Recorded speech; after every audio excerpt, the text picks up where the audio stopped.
So I needed to straighten my hair, get the hair together. Of course, you want your hair to be neat and well. Yeah, I always try to make sure mine is straight before I leave the house, but I mean, sometimes it gets a little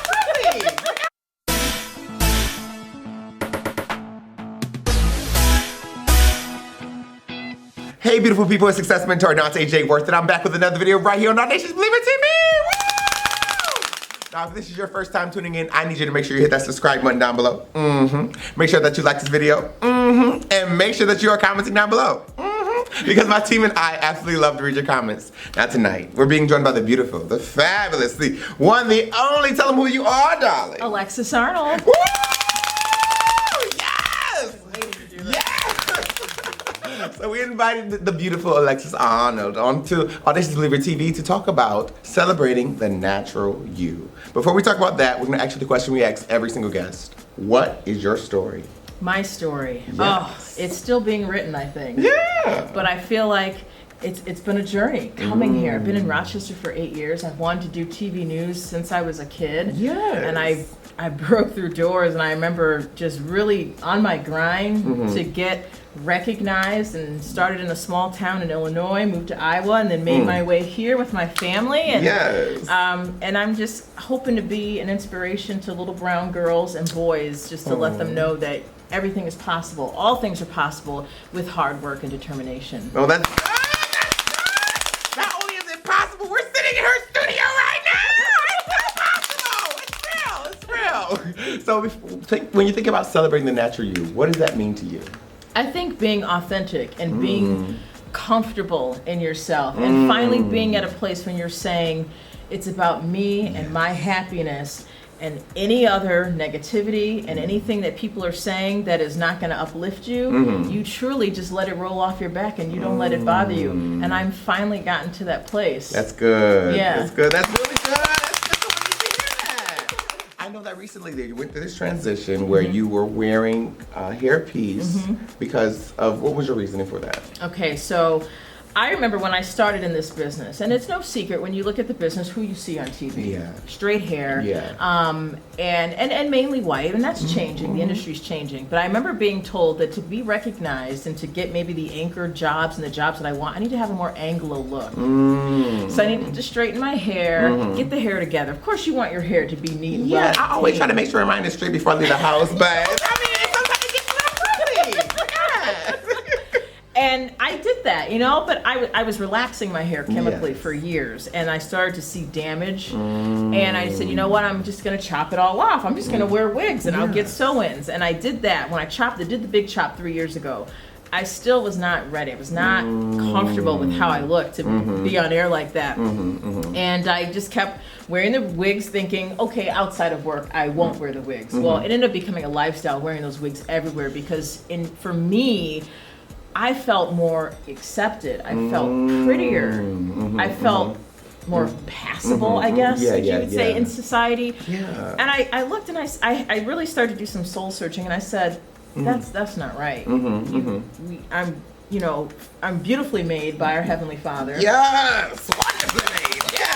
Wonderfully made. Yes. These are the curls on my head, and once I really started to see my pattern texture come in, and I'm like, why am I covering these up? It is time, and it's something I had struggled with, and I finally got to that point, and I said, it's time. Enough is enough. And you couldn't convince me to wear a wig now on air. Yeah. And I'm like, what an example am I setting for my children? I tell my daughters who have curly hair to be yourself, be proud.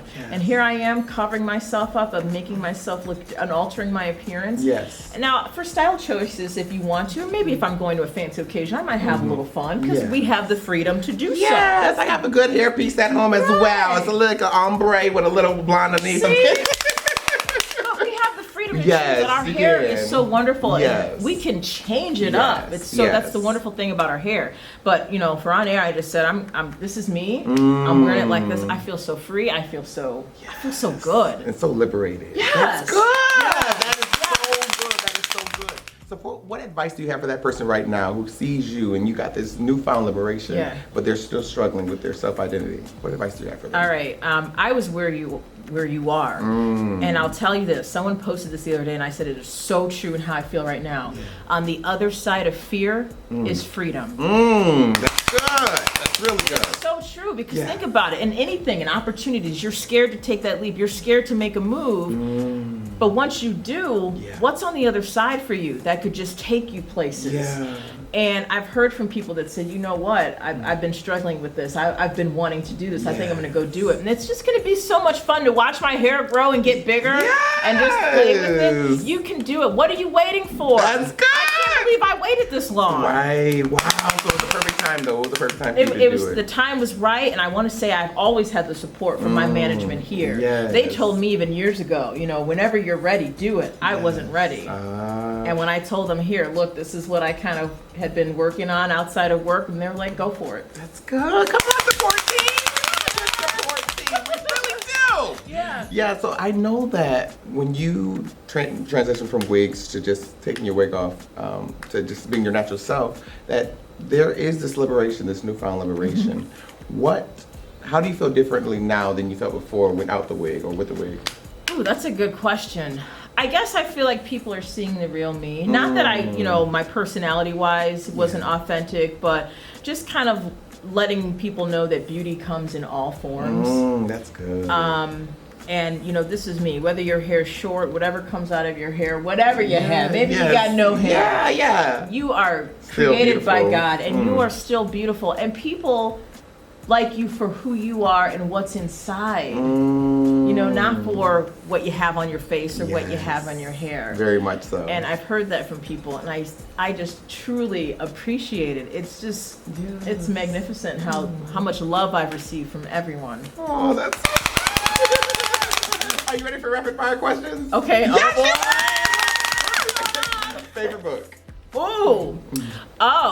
Right now I read a book by Carol Simpson, who I got my first scholarship from, about her transition in her journey in TV news. She's a black anchor that you might have seen on ABC evening way back in the day. But she gave me my first scholarship, and that was such a good book and an inspiration for me. That's awesome. To persevere. Favorite movie?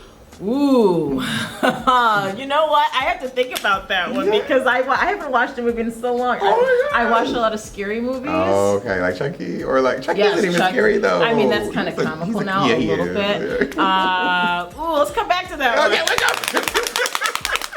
Who inspires you? I'm gonna say, and I know this might sound cliche, but just like an average day person who has a great story, who's made it through. I would say you are one of my inspirations too, because I read about you, I know a little bit about you, and just people who can turn a situation and make a way out of no way and do something great that's inspiring others. Oh, thank you. You know, don't have to be a big celebrity, but you know, someone that shows us we can do it too. And what do you see when you look in the mirror now? I see someone strong. I see someone powerful who's endured a lot. I see a role model for not only my children, but other children around here. I see someone who's trustworthy. And I see a queen. Come on, queen! And when do you feel most at peace?